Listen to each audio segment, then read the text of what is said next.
بسم الله الرحمن الرحيم.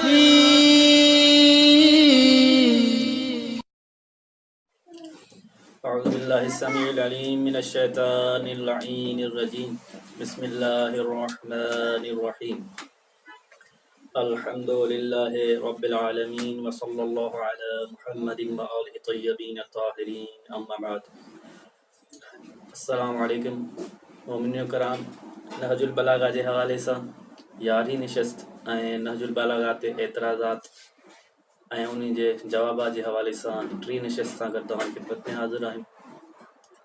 गुज़िश्ता निशस्त में असां ज़िक्र कयो त मजमूई तौरु जेके इब्न खल्लकान एतराज़ात कया आहिनि ऐं शुरूआत कई आहे एतराज़ात जी.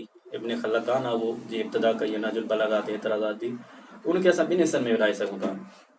पहिरियों जेको शक शुबे जो इज़हार कयो वियो आहे वो इहो आहे त जामे केरु आहे नहजुल बलागा जो जमा कंदड़ केरु आहे. छा सैयद रज़ी जमा कयो आहे या सैयद मुर्तज़ा. नंबर 2 उन खां पोइ इहो एतिराज़ात त वाक़ई इहो कलाम इहे ख़ुतबा इहे मकतूबात इहे कलमात किसार इहे वाक़ई अली इब्न अबी तालिब जो कलाम आहे या जंहिं जमा कयो आहे मसलन सैयद रज़ी या सैयद मुर्तज़ा उन जो पंहिंजो ठाहियल आहे. 2 क़िस्म जा एतिराज़ात आहिनि. असां पहिरें क़िस्म जे एतिराज़ात पहिरियां जवाबु ॾियूं था. इनशाअल्लाह ॿिए क़िस्म जे एतिराज़ात अॻे सेशन में ज़िक्र कंदासीं. तो उनजो असां हिकिड़ो पहिरियों जवाबु ॾेई चुका हुआसीं त जामे केरु आहे नहजुल बलागा जो मुअल्लिफ केरु आहे कंहिं तालीब कयो आहे.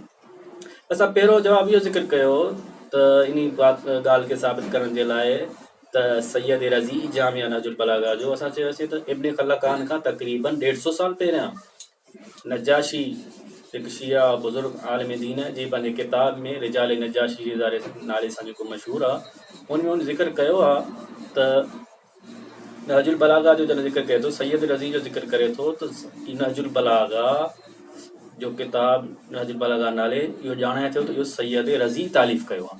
सैयद रज़ी जी तालीफ़ात में शुमार करे थो नहजुल बलागा खे. असां चवंदासीं नजाशी जे कौल जे मुक़ाबले में नजाशी जे इन गवाही जे मुक़ाबले में इब्न खल्लकान जी इहा ॻाल्हि का बि वैल्यू नथी रखे, का बि क़दुरु क़ीमत नथी रखे. छो इन जे करे त इब्न खल्लकान फ़क़ति शक ऐं शुबे जो इज़हार कयो बग़ैर दलील जे, को बि दलील पेश नाहे कयो.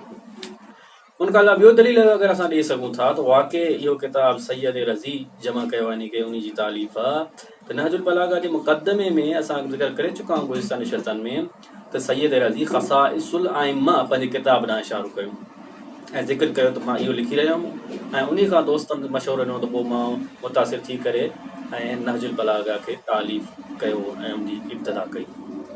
अगरि इहो साबित थी वियो त ख़साइसुल आइम्मा सैयद रज़ी जो लिखियलु आहे त इहो बि साबित थी वेंदो त नहजुल बलागा बि सैयद रज़ी आहे जो ॿिन्ही जो हिकिड़ो ई मुअल्लिफ़ आहे. तंहिंजे करे ऐं हिन में कंहिं बि शक नाहे कयो त ख़साइसुल आइम्मा सैयद रज़ी जो ई किताबु आहे. कोई बि शक शुबे जिन में को इज़हार नाहे कयो. इहो ॿियो दलील थियो. ऐं अगरि टे दलील अगरि ॾियणु चाहियूं त नजाशी पंहिंजे रिजाल में हक़ाइक़ तंज़ील नाले किताब खे जेको तफ़सीर क़ुरान जे मुतालिक़ लिखियलु आहे इन किताब खे सैयद रज़ी जो ॼाणाए थो त इहो हक़ाइक़ तंज़ील जेको आहे उहो सैयद रज़ी जे तालीफ़ात मंझां आहे. सैयद रज़ी जी तसनीफ़ात मंझां हिकु किताबु आहे. ऐं इहो साबित थी वियो त हक़ाइक़ तंज़ील जेको आहे हक़ाइक़ तंज़ील सैयद रज़ी जो आहे ऐं नजाशी जी गवाही सां त इहो बि साबित थींदो त उन में छो जो गवाही ॾिनल आहे हवालो ॾिनल आहे नहजुल बलागा जो. उनजे सफ़े 167 ते नहजुल बलागा जो हवालो ॾिनल आहे त वधीक मसलन तफ़सीर जे लाइ वधीक वज़ाहत जे लाइ तव्हां असांजी किताब नहजुल बलागा ॾांहुं रुजू कयो. जॾहिं इहो साबित थी वियो त हक़ाइक़ तंज़ील सैयद रज़ी जो आहे त इहा ॻाल्हि बि साबित थींदी त नहजुल बलागा बि सैयद रज़ी तस्नीफ़ कयो. नंबर 4 अगरि असां दलील ॾियणु चाहियूं त सैयद रज़ी जो हिकु किताबु आहे मजाज़ात आसार नबविया जे नाले सां मशहूरु आहे. मजाज़ात नबविया जे नाले सां बि मशहूरु आहे.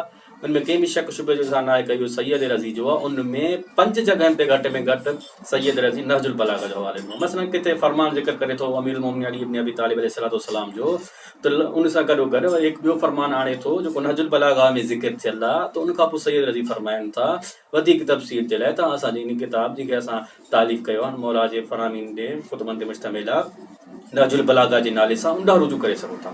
ख़ुदि इहा गवाही ॾिए थी त इंतजाम में नहजुल बलागा जो सैयद रज़ी आहे. आख़िरी जेको अगरि 5 नंबर ते अगरि असां दलील पेश करे सघूं था त नहजुल बलागा जो जामे सैयद रज़ी आहे उहो इहो आहे त शुरूआत खां वठी नहजुल बलागा जी तालीम खां वठी अॼु ताईं मुख़्तलिफ़ उलमाए कराम शरूह लिखियूं आहिनि, अहले सुन्नत हुजनि चाहे अहले तशय्युअ सां तालुक़ु हुजे उन्हनि जो, त उन्हनि मां कंहिं बि शक शुबे जो कंहिं बि इज़हार न कयो। सभिनी जो इजमा है इन ॻाल्हि ते त नहजुल बलागा जो मुअल्लिफ ऐं जामे सैयद रज़ी अलैहि रहमान, इहे पंज दलील किफ़ायत कनि था, इन खे साबित कनि था त नहजुल बलागा जो जामे सैयद रज़ी आहे, न कि सैयद मुर्तज़ा। बसि हिकु नंढड़ी ख़फ़ीफ़ हल्कड़ी कोशिशि कई आहे इब्न खल्लकान पंहिंजे मतिलब खे ठाहण जे लाइ, कंहिंखे शक न थिए त हिकु बुक्स रखे करे ऐं नहजुल बलागा ते शक जो इज़हार कयो आहे। पहिरियां हिकु क़दम नंढड़ो खयो त हिन जो जामे केरु आहे, सैयद रज़ी या सैयद मुर्तज़ा, हुन खां पोइ अॻियो क़दम खणी असुल हदफ़ वारो त असुल में इहो कलाम अमीर मोमिन जो आहे न। इंशाअल्लाह अॻे निशिस्तनि में असां ज़िक्र कंदासीं ऐं इन्हनि जो जवाब ॾियण जी कोशिशि कंदासीं ऐं ख़ासि तौर बाद में ख़ुतबे शक शकिया खे ज़िक्र कंदासीं, जंहिं ख़ुतबे शक शकिया जे करे ख़ासि तौर इहो ज़िक्र कयो आहे, इन शुकूक शुबहात जो इज़हार कयो आहे। अस्सलामु अलैकुम वरहमतुल्लाहि।